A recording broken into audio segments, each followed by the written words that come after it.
Minister, I'm going to try to get in as much as I can in the 2 minutes and 7 seconds I've left. The first question is this. Amazingly, last Friday, the government had made a big announcement about opening up. They were bringing things forward.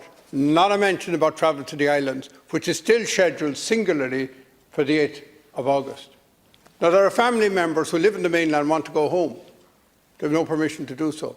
Minister, can you tell us when the islands will be open for family members to go back to their families, for holiday home owners who own holiday homes on the islands to go there, and for tourists to go there? The islanders want to find out. I think it's hugely remiss of you, of Minister of Transport, not to tell us. The second thing is I'd like to join in the calls in terms of tourist attractions. We're told that people will be doing staycations. There's a big danger that it will not be economic, for example, for Kylemore Abbey to open this year. You were there recently. Big opening, massive overheads in running the place.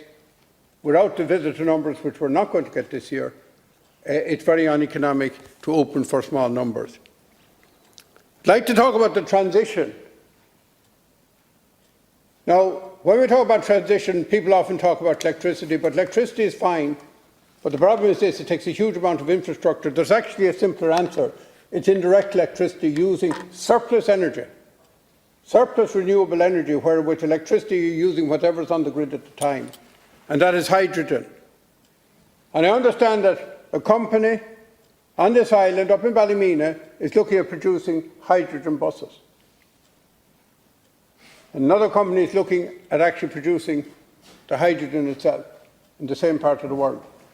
Have them in talks about looking at an all-Ireland approach to replacing all of the bus vehicles, public bus vehicles on the island by hydrogen buses, produced from renewable electricity. Because you know the emissions is, you take the H2 and you add the O and you get H2O, which is water, and therefore you don't get any carbon emissions. It is a huge opportunity for this island to act together.